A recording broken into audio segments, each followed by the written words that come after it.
Davi na caverna da impureza.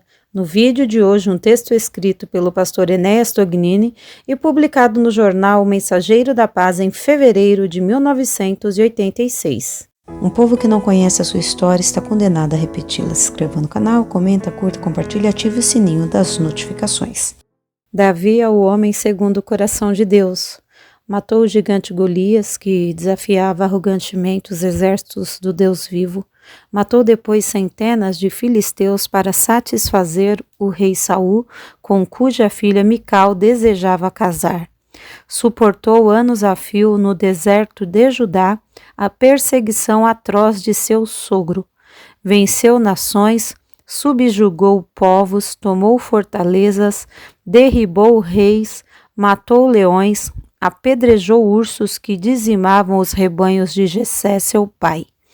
Depois de todas essas glórias, de todas essas vitórias, de todo esse heroísmo, o grande homem de Deus entrou numa caverna, na humilhante caverna do adultério. No segundo livro de Samuel 2, se descreve a estrada que Davi palmilhou para entrar nessa terrível caverna. Acompanhemos os seus passos rumo a essa hedionda passagem. Tendo decorrido um ano, ao tempo em que os reis saem para a guerra, enviou Davi a Joabe, juntamente com os seus servos e a todo o Israel.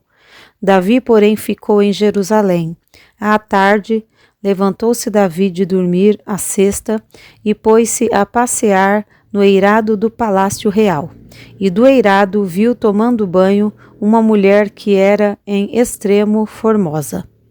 Em lugar do grande e valente Davi ir para a guerra, como era o seu costume e como seria o seu dever, enviou Joabe, seu ministro da guerra, seus servos e todo o Israel.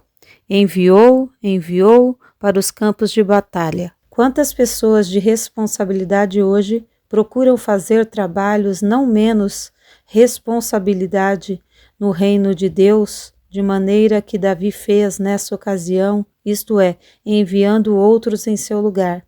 Em vez de estar nos campos de batalha, onde seus soldados, seus servos e todo Israel lutavam renhidamente contra o perigoso inimigo, Davi estava em Jerusalém, lugar seguro, tranquilo e bom.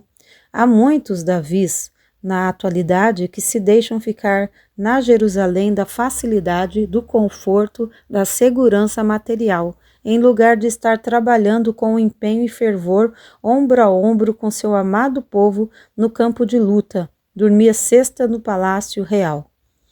Jesus disse numa parábola, Mateus 13, 24 e 25, que enquanto o semeador da boa semente dormia, veio o inimigo e lançou a semente do joio. A cesta de Davi foi realmente uma cabeça de ponte pela qual o diabo chegou a tomar a fortaleza de seu coração e lhe declarou uma guerra pertinaz e terrível. Vale a pena atendermos à voz divina que nos ordena, Efésios 5,14, desperta tu que dormes, levanta-te dentre os mortos e Cristo te alumiará. E mais ainda nos diz a Bíblia, passeava pelo eirado do palácio real. Isso vale dizer que o rei estava ocioso, despreocupado, sem plano e sem ação. Vazio, completamente vazio, esquecido dos seus homens que lutavam contra Amon, que sofriam, que enfrentavam o perigo e muitos morriam nessa guerra cruel. A sabedoria popular acerta ao dizer que uma mente desocupada é oficina de Satanás. O diabo não teria tanta posição em nossas vidas, em nossos lares, em nossas igrejas, em nossos organismos denominacionais, se todos trabalhassem, se todos se empenhassem decididamente nos labores do reino do Senhor. Depois da sesta, e estando a passear pelo eirado do palácio real, a Bíblia prossegue em dizer que Davi viu uma mulher se banhando extremamente formosa. Somente nas condições descritas, nessa hora, em tais circunstâncias daquele eirado, Davi podia ver a mulher. Nesse momento, o rei não devia estar ali. Seu lugar era outro, porque outra era a sua posição e outras suas responsabilidades. Davi se achava em lugar errado e por isso errou. Ali não era lugar para rei, e sim para homens vis. Não era lugar para gigantes, e sim para pigmeus. Não era lugar para homens de Deus, e sim para filhos das trevas. Não era lugar para heróis. Davi se achava ali.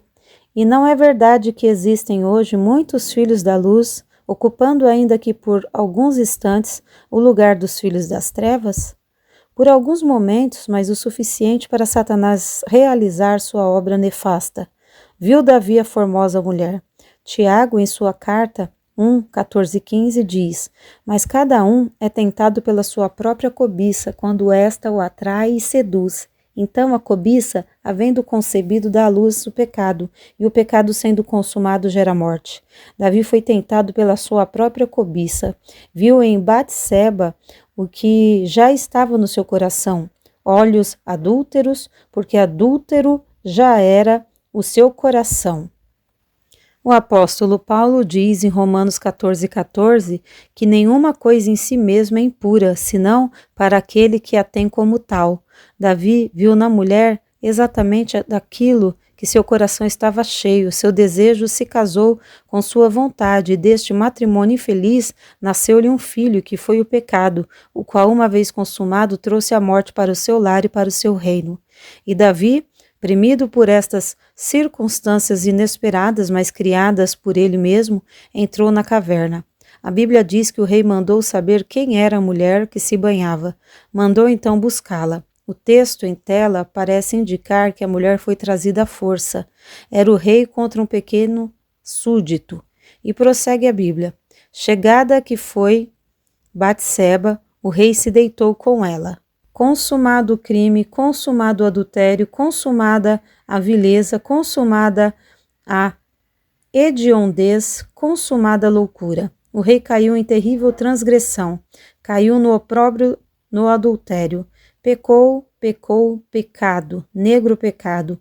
O rei foi vencido, perdeu a dignidade, perdeu sua linha, manchou suas vestes reais, trocou sua posição elevada e nobre por alguns instantes de prazeres carnais, e estes o arrastaram para o fundo da terrível caverna, da escura e hedionda caverna.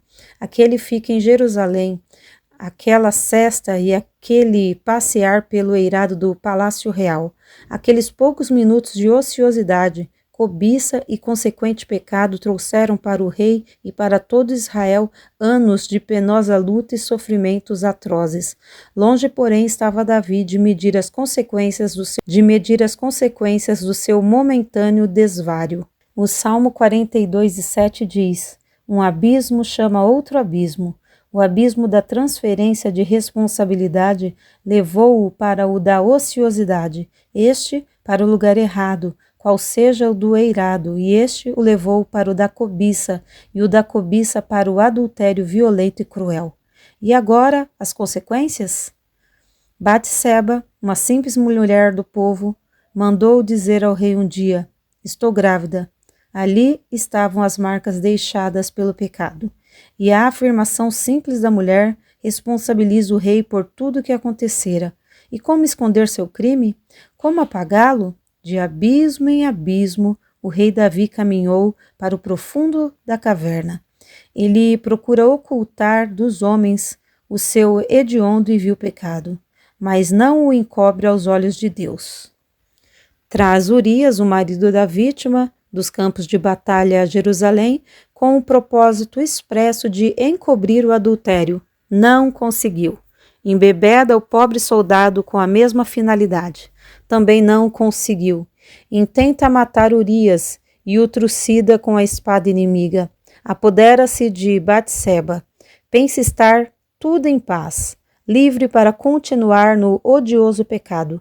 Mas sobre ele pesou a mão divina em terrível justiça. Davi viu apenas o lado prazeroso que Satanás lhe mostra. Não contou com as consequências funestas. É o processo do diabo de trabalhar com as pobres almas. O diabo arranca da paz e harmonia do lar a tantos maridos bons e honestos, a tantos pais amorosos com encantos de uma vida imoral, com prazeres sexuais e 1000 atrações mais.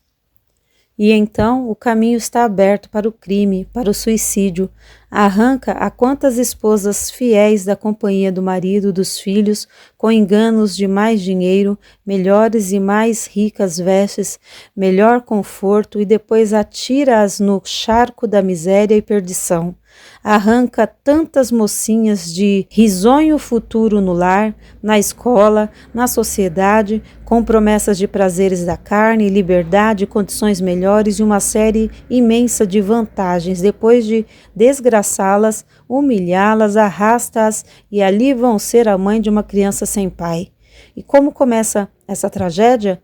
Com más companhias, com coisas pequenas, desejo de liberdade excessiva, não ouvir conselhos de mais velhos, namoros fáceis e libertinos, falta a uma aula, um passeio com um galã, lobo feroz, mas vestido de uma linda camisa, um carro maravilhoso. Hoje é um passeio, amanhã saltar do carro e vão sentar-se num parque. Vão ao cinema, mãos dadas, abraços, beijos, últimas consequências. O galã desapareceu, os sonhos se desvanecem. Duras realidades, tarde demais, amargura, tristeza, desespero.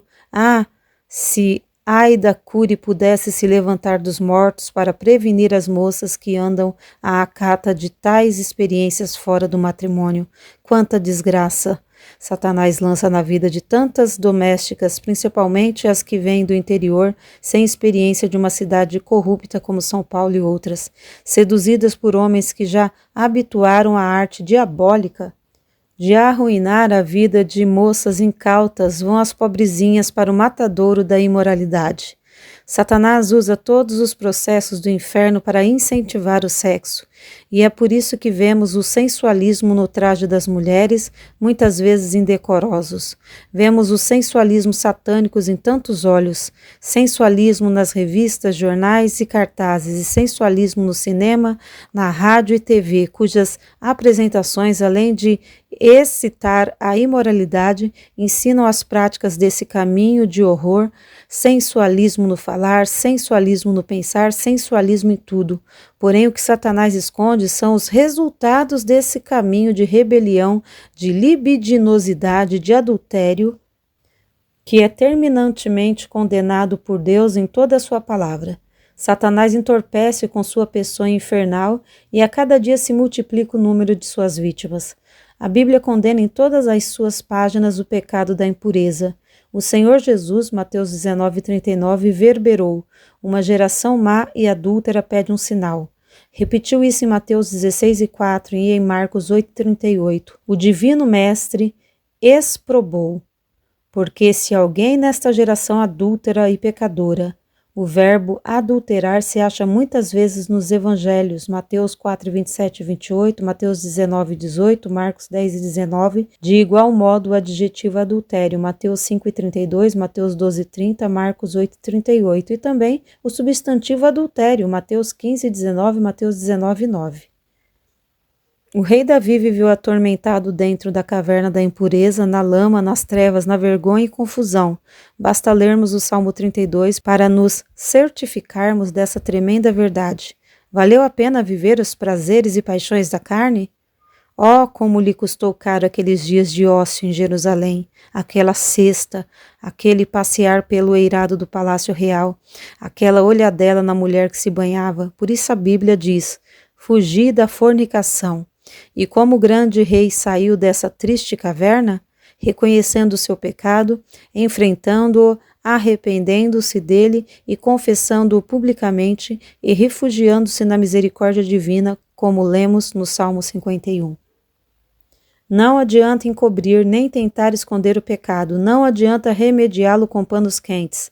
Da caverna da impureza, só se consegue sair pelo caminho que Davi saiu, reconhecendo o pecado, enfrentando-o, custe o que custar, arrependendo-se e confessando-o. Adquira esse exemplar desse livro, ou virtual ou físico, vai fazer muito bem para você. E siga-nos também lá nas redes sociais, no Instagram e no Facebook. Deus abençoe e até o próximo vídeo. Porque nada podemos contra a verdade, senão pela verdade. Se você gostou desse vídeo, inscreva-se no canal, curta, compartilhe e ative o sininho das notificações.